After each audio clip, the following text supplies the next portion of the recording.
Hi കൂട്ടുകാരെ, ഇന്നൊരു പയർ ദോശയുടെ റെസിപ്പിയാണ്. 1 കപ്പ് പയറിന് 1/4 കപ്പ് പച്ചരിയും 1/4 കപ്പ് ഉഴുന്നും ചേർത്താണ് അരക്കേണ്ടത്. 6 മണിക്കൂറെങ്കിലും കുതിർക്കണം. എന്നിട്ട് 1/4 കപ്പ് ചോറും കൂടി വെച്ച് നന്നായിട്ട് അരയ്ക്കണം. ഇതുപോലെ നല്ല ഫൈൻ പേസ്റ്റ് ആവണം. ഉപ്പും കൂടെ ഇട്ട് നന്നായിട്ട് കൈ കൊണ്ട് തന്നെ ഇളക്കണം, എങ്കിലേ നന്നായിട്ട് പൊങ്ങി വരുള്ളൂ. നല്ല പ്രോട്ടീൻ റിച്ച് ആയിട്ടുള്ള ദോശയ്ക്ക് വേണ്ടിയാണ്. നമുക്ക് പച്ചരിയുടെ അളവ് നന്നായിട്ട് കുറച്ചിട്ട് നല്ല ഹെൽത്തി ആയിട്ടുള്ള ദോശ കഴിക്കാം. ഇപ്പം നല്ല മാവ് നന്നായിട്ട് പൊങ്ങി വന്നിട്ടുണ്ട്. ഇത് വളരെ എളുപ്പവും ഹെൽത്തിയും ആയിട്ടുള്ളതാണ്. ഇത് അരയ്ക്കുമ്പോൾ പച്ചമുളകും ഇഞ്ചിയും കൂടെ ഉപയോഗിക്കാം. പക്ഷേ എനിക്കിതാണ് കൂടുതൽ ഇഷ്ടപ്പെട്ടത്.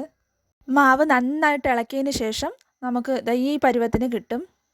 ഇത് ചൂടോടെ കഴിക്കാനാണ് ഏറ്റവും നല്ലത്.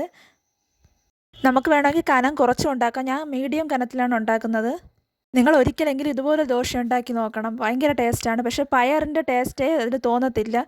സാധാരണ ദോശ കഴിക്കുന്ന ഇഷ്ടമുള്ളവർക്ക് എല്ലാവർക്കും ഈ പയർ ദോശയും ഇഷ്ടപ്പെടും. നല്ല ചൂട് മൊരിഞ്ഞ ദോശ റെഡി ആയിട്ടുണ്ട്. ഇതിൻ്റെ കൂടെ ഞാൻ വെള്ള ചമ്മന്തിയും സാമ്പാറുമാണ് വെച്ചത്. നല്ല കോമ്പിനേഷനായിരുന്നു. ആദ്യമായിട്ടാണ് ഈ ചാനൽ കാണുന്നതെങ്കിൽ നിങ്ങൾ സബ്സ്ക്രൈബ് ചെയ്യണം, സപ്പോർട്ട് ചെയ്യണം, പിന്നെ കമൻ്റ് ഇടാനും മറക്കരുത്.